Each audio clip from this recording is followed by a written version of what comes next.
Hello, I'm Giles Darling and I write novels, plays and non-fiction books. In this video I talk about these two books, Understanding Comics and Making Comics, both by Scott McCloud, and why, even though they're primarily aimed at people interested in graphic novels and comics, I think these two books are also relevant for writers of screenplays, film and TV scripts and novels. But first, please feel free to like this video and subscribe to my YouTube channel. Just a couple of clicks, it costs nothing and it's free. Also, when you've finished watching this video, please check out the rest of my channel, especially where I talk about the various books that I've written. I hope my channel encourages you to buy my books, available on Amazon, see the link below, and to read them if you haven't already done so. What's more, every so often, the ebook versions can be downloaded for free. Now let's get back to the video. The first book, Understanding Comics, looks at the history and evolution of storytelling using images leading up to present-day conventions and techniques. The section that I find most interesting discusses transitions between panels or frames. In my opinion, this also applies to transitions between beats in a scene in a screenplay or transitions between paragraphs of text in a novel.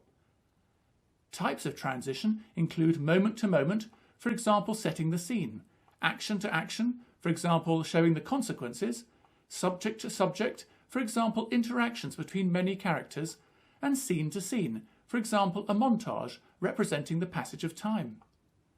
Getting the right mix or balance of transitions can help create a story that viewers or readers will want to read all the way to the end.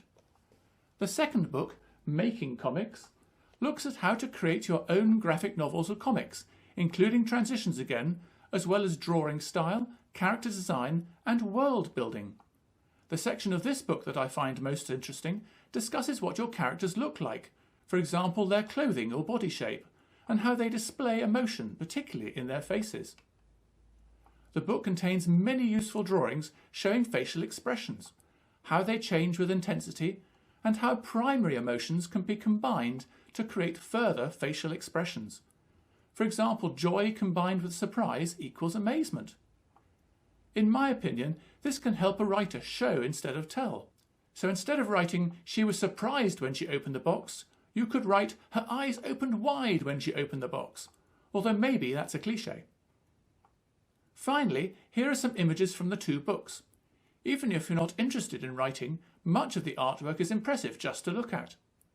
In addition, there's plenty of humour in the book's example stories, images and text, such as in the speech bubbles.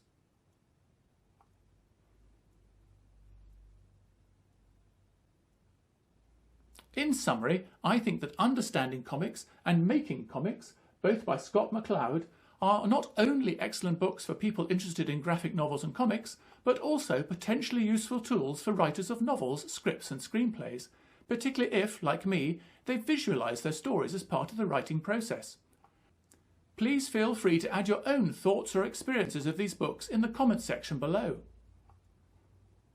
Before you go, please don't forget to like and subscribe this video on my YouTube channel, and to buy and read my books, available on Amazon, see the link below, if you haven't already done so. Thanks for watching, catch up soon.